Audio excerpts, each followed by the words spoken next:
अधिकार किसको है? अगर उस राजा के राज्य में अगर जनता दुखी है तो उसको दंड क्या मिलेगा? राजा को क्या लिखा उन्होंने? जासु राज प्रिय प्रजा दुखारी और सुर न पवस नरक अधिकारी। जिसके रात में प्रजा दुखी होगी वो राजा नरक में जाएगा। ये भी नहीं पढ़ रहे। श्री राम तो कहते हैं लेकिन श्री रामचरित मानस को बिल्कुल नहीं मानते, एक भी शब्द इनके पास नहीं। जबकि रामचरित मानस राजनीति की परिभाषा भी बता रही कि हिंदुस्तान की धार्मिक धरा का जो राजा होगा वो कैसा होगा, बड़े स्पष्ट होगा। लेकिन लोगों ने कहा एक भी शब्द इनकी समझ में नहीं। राजनीति बिन धन धर्मा और प्रभु समर्पे और बिन सत्कर्मा। राजनीति बिना सच्चाई ईमानदारी, बिना शाकाहारी सदाचारी ब्रह्मचारी के चलाई नहीं जा सकती। कितना साफ था पढ़ो। तो श्री राम की तुम बात करते हो? अरे श्री राम चरित मानस ही श्री राम है और श्री राम ही श्री राम चरित मानस है। लेकिन ये किसी पर कोई लागू नहीं हो रहा रामचरित मानस। इसलिए बाबा जी ने कितनी बार कहा कि अपनी स्वार्थ नीति हल करने के लिए किसी भी शक्ति को अपना स्वार्थ का आधार मत बनाना, नहीं भारी सजा मिलेगी। लेकिन आत्माओं की बात सुनाई नहीं देता। आज श्री राम को आधार बनाया और श्री राम ने फैसला दे दिया, इतना फैसला दिया इनको शर्म आनी चाहिए। अयोध्या का रिकॉर्ड इनके सामने 10 वर्ष और सारा विकास अयोध्या में लगा दिया। 10 वर्ष सारी संपत्ति अयोध्या में खर्च कर दी, लेकिन नतीजा क्या हुआ? श्री राम ने फैसला दिया तुम इस काबिल नहीं, तुम उसको अपनी स्वार्थ गति का आधार बना रहे हो। तो सख्त फैसला ले लिया और फिर भी इतने बेशर्म। अरे तुमको तो इस्तीफा दे देना चाहिए। श्री राम का फैसला भी तुमको मंजूर नहीं है। जब भगवान का फैसला मंजूर नहीं तो इंसान का क्या फैसला मंजूर? क्या इंसानों को फैसला दोगे? कुछ नहीं। मैंने कितनी प्रार्थना की, हिंदुस्तान में कोई नहीं बोला, सिर्फ मैं अकेला।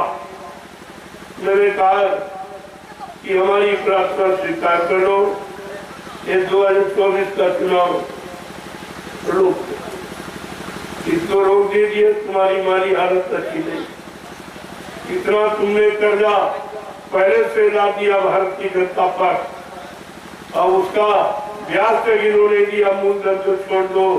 और ये 70 अरब जो इस 24 के चुनाव में खर्च हो जाएगा, ये बैलेंस कौन संभालेगा? इसलिए उसने पहले ही सारी रात की व्यवस्था ही खत्म कर, कोई सरकारी विभाग नहीं, ताकि सरकार को दोषी न ठहराया जाए। अरे तुमने जो किया है उसका फैसला देने वाला तुम्हारे ऊपर बैठा, उसको धोखा नहीं दे सकते।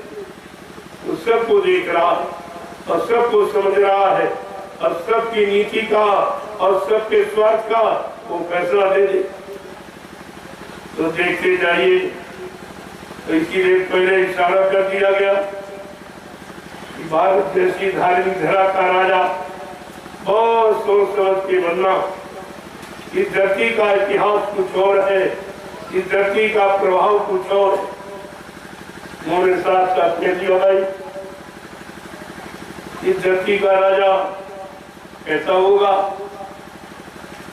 बिल्कुल पाक साफ निर्मल पवित्र, किसी तरह का कोई स्वार्थ नहीं, कोई लोभ लालच नहीं, निस्वार्थ अपनी प्रजा का तो तुरंत पालन करें।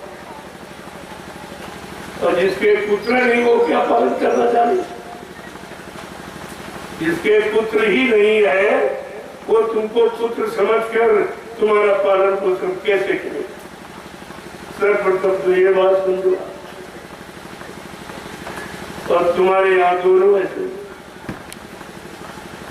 चाहे उत्तर प्रदेश का हो चाहे भारत का, दोनों निसंतान है। निसंतान का मुंह देखना कलंक माना जाता।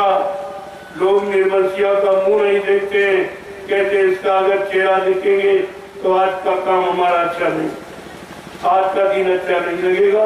लेकिन ये सब सामने है, कोई नहीं विचार करा तो 4 और 5 शंकराचार्य कुछ उनको भी निकाल के बात करती।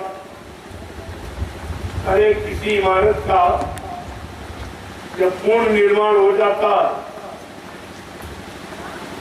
तब कहते इसका उद्घाटन हो, और खंडित मूर्ति का उद्घाटन कर दिया, ये सबसे बड़ा दोष। लेकिन उनको उसकी मूर्ति से मतलब नहीं, उनको श्री राम से मतलब नहीं, उनको अपने वोट से कि राजा बन जाए, बने रहे। अरे पीछे घूम के देखो, जो पहले रहे हो 10 साल तक क्या किया और अब तुम क्या कर लो। तो तुम्हारी उम्र कम है, तुम्हारे अनुसार बनाए कानून, जो तुमने कानून बनाया है कि 75 साल उम्र जिसकी होगी वो हमारी पार्टी में कार्य नहीं करे, और उसको निकाला गया। और दोनों व्यक्ति वो मौजूद हैं, इनको निकाला गया, लोग मौजूद हैं, लेकिन वो बेचारे इतने दबाव में हैं कि उसके कानून को कह नहीं सकते। अरे भाई तुम्हारा कानून है और तुम 20 सितंबर के महीने में 75 साल के हो रहे हो, लिहाजा आप भी कहते हो कि हमको एक बार मौका दो। अभी कितने सर्वसुधार, सारी मर्यादाएं भंग, सारे नियम कानून सिद्धांत भंग। जो लोग बात कर रहे संविधान की, वो संविधान की परिभाषा भी नहीं जानते। संविधान का मतलब क्या? संविधान सबके लिए विधान, सबके लिए नियम, सबके लिए कानून, सबके लिए व्यवस्था, उसको कहते संविधान। और ये कितने नाम से बनाया? तो संविधान संविधान कह रहे, केवल संविधान जिससे लागू कर देंगे उस दिन ये अपने आप एक किनारे हो जाएंगे। इनको किनारे करने की जरूरत नहीं पड़ेगी, संविधान इनको किनारे कर दे। लेकिन संविधान से सब दूर है। मैं एक किसी की बात नहीं करता, मैं सब संविधान से सब दूर। जो आजादी की खुशहाली के लिए जो भारतीय संविधान लिखा गया वो सप्त ऋषियों के द्वारा, सप्त ऋषियों, वो कहाँ? और वो संविधान अगर सामने लाके खड़ा कर दिया जाए तो ये भारत की जनता चिल्ला के कहेगी कि भारत का संविधान दूरदर्शी ही भारत का असली संविधान है और आपके सामने लागू होगा। इनको थोड़े से शोर मचा लेने दीजिए, क्योंकि बाबा जी ने कहा था कि अभी मैं सबको मौका दे रहा हूँ। कोई राजनीतिक लोग ये न कहें कि बाबा जी ने हमको मौका नहीं दिया। कहा मैंने सबको मौका दिया है, अच्छा से अच्छा और बुरा से बुरा, और जो भी करने की चाहो कर लो। जिस दिन दूरदर्शी आएगी उस दिन झाड़ू की तरह समेट कर देश के किनारे तक। अभी इनको क्या मालूम? जो दूरदर्शी ही राष्ट्रीय पार्टी है जिसका कोई जिक्र नहीं, 5 प्रांतों से मान्यता प्राप्त दूरदर्शी, आज तक जिसका जिक्र नहीं किया जा रहा। क्या तुम सत्य को छिपा सकोगे? सत्य की सत्यता को छिपा सकोगे? ये तो तुम्हें कहना पड़ेगा। तुम्हारा पाप तुम्हारे सिर पे बैठ के बोलेगा। महात्मा गुणी की स्थापना कर देंगे, तुम खुद ही चिल्लाओगे मैंने बहुत पाप किया, मैंने बहुत अन्याय किया, मैंने बहुत बुरा किया, मैंने बहुत हिंसाएं की है। ये सब तुम चिल्लाओगे। आप भी वो सिर पे बैठ के इसलिए प्रेमियों, ये धार्मिक पर्व है, मुझे सब दोहराना उचित नहीं है, लेकिन मैंने इस संदर्भ में इसलिए कहा कि मैंने इससे प्रार्थना की कि राजा और प्रजा, कर्मचारी, अधिकारी, शासन, प्रशासन, आत्मा महात्मा सब मैंने प्रार्थना की है ये 2024 का चुनाव रोक ये भारत के राजा और जनता के लिए अच्छा कल्याणकारी नहीं होगा, शांतिमय नहीं होगा, क्रांति फैल जाएगी, मतभेद फैल जाएगा, लड़ाई झगड़े फैल जाएंगे, राग विरोधी फैल जाएगी। लिहाजा 24 का चुनाव स्थगित। जब तुम्हारी स्थिति अच्छी हो जाए तो चुनाव करा लेना, मैं कब रोकता। लेकिन अभी जल्दबाजी में ये काम टाल दी। लेकिन एक भी बात नहीं, रावण ने एक भी बात नहीं मानी, कंस ने एक भी बात नहीं मानी, जरासंध ने एक भी बात नहीं मानी, हिरण्यकशिपु ने एक भी बात नहीं मानी। ये भी राजा थे। ये राजाओं का इतिहास है। और न मानने का परिणाम विनाश, न मानने का परिणाम विनाश होता। और ये सब आपके सामने हो रहा। मैं प्रार्थना कर रहा हूँ, ये उस पर गोली लेकर। मैंने कहा ये चुनाव भारत की जनता और भारत के राजा किसी के लिए शुभ नहीं, अच्छा नहीं है। इसमें तुम्हारी ख्याति खत्म होगी, तुम्हारा मार्ग खत्म होगा, इस राजा के पद की गौरव गरिमा समाप्त हो जाएगी। मैंने ये स्पष्ट करके कहा, लेकिन किसी ने सुना और किसी ने कहा नहीं, क्योंकि सबको कुछ चाहिए और हमको इस भारत की जनता की सुख शांति चाहिए। और अपने के लिए तो मैंने कभी कुछ कहा नहीं और न कभी कहूंगा, क्योंकि हमको जरूरत, हम इसके बारे में जानते। ये सबसे निंदनीय काम, सबसे गरीब काम जिंदगी का राजा बनना, क्योंकि तपस्या की होगी तो राजा बन गए, लेकिन कब से राज और राज से नरका। जब राज भोग करोगे तो सीधे नरक में। उस नरक की गंदगी कौन स्वीकार करेगा जानता। इतने संत महात्मा कभी इस गंदगी को स्वीकार,